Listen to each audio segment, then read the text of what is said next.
going to be helping us out. What it was is since Chuck left, I've been out of control. So they brought Chuck back from the Honor Academy, and they have Bobby in here, and now Lauren's in here, just to keep an eye on me. Yeah, I know. I've run amok. Taping in this. I know. They have like the document everything I do. They're taping me so they don't. Yeah. And critique you later. See the way you're holding your hip? That's about higher. Brother Scott goes over the film with me every week. You gotta wear a purple sash. He wears those coacher shorts. That I cross the line. I don't know until I cross it. It's hard to cross the line with me. So I've asked Lauren to come and give her testimony. So I'm going to turn it over to Lauren.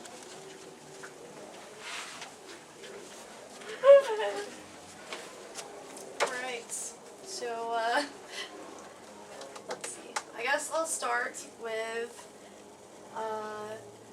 I graduated from high school a year early, and I joined the Navy, so I moved to Chicago, and while I was there,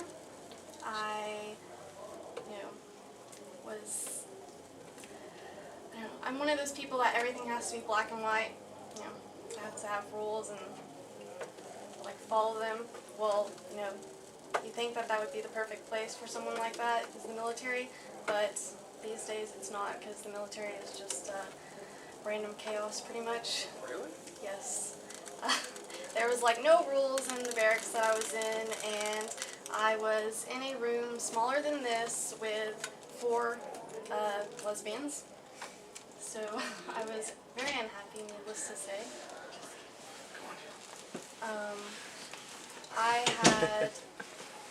That was the first time I had ever been away from home, and I had some of the best friends that I have actually ever had in my entire life. I was dating a guy, and we were talking about getting married, but we were going to wait till after after my first tour, because he had already been in for 6 years. And so, from the outside, I had everything going for me. That was the job I had wanted since I was a little kid. I always wanted to be an electronics technician. And I was top of my class. I led a group of like 25 electronics technicians. And so it was a big surprise when everyone found out that I had overdosed on pain pills.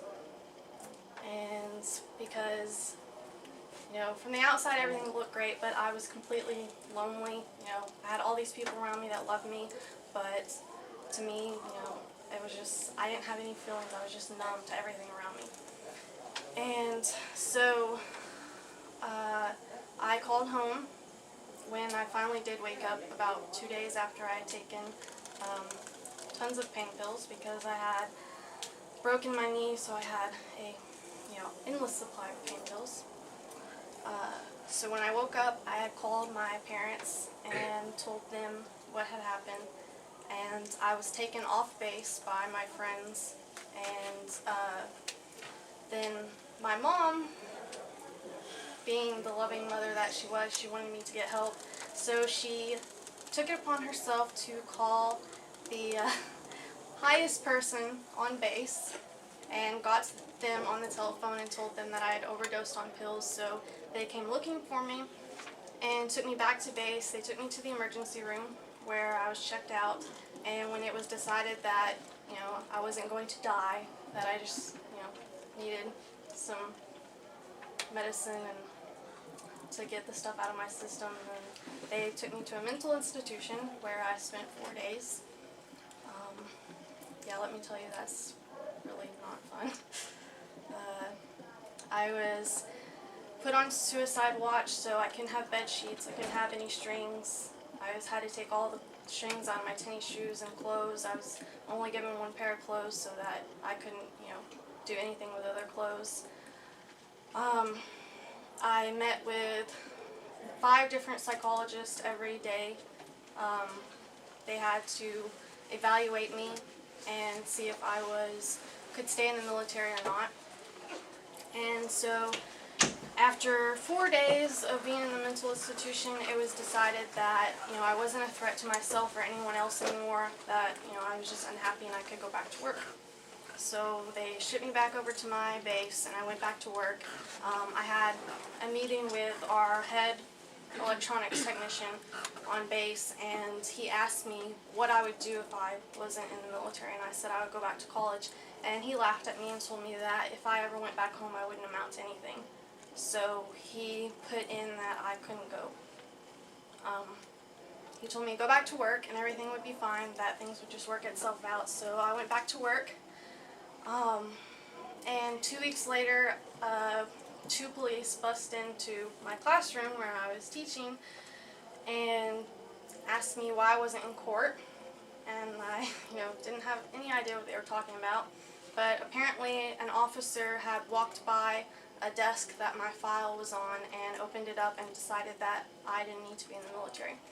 So I was court-martialed, which, if you have no idea, that is the highest court there is in the military.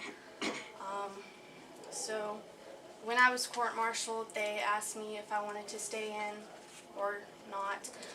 But at the time, I was 2-3 weeks away from being an E4, and they told me to rip my patch off that I was in E1. I was back to starting. My pay got knocked down. I got pay taken away from that pay because of what I did, and they told me that I couldn't do my job, that they were going to switch me to a low job. And so I said, no, if you're going to do that, I'm not going to stay. So they told me if I would sign away all my rights to college tuition and medical and everything, that I could have an honorable discharge. That way it wouldn't affect me later on in life. So I did that, which, now that I have a disease, it kind of sucks because I have to pay for it all since I signed away all my rights.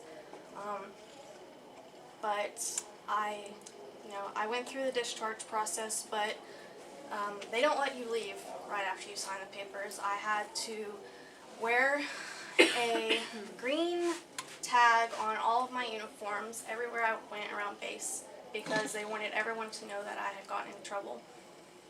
I was shipped to a barracks full of people that were, in trouble for numerous different things. My job then was to do work around the base, whatever needed to be done, that's what I had to do. And I was there for a couple of months. It wasn't a very awesome place. Needless to say, they take the doors off your rooms. They don't allow you to have any of your civilian stuff. They put it in a bag and lock it up. And you can only use the phone once a day for 5 minutes. So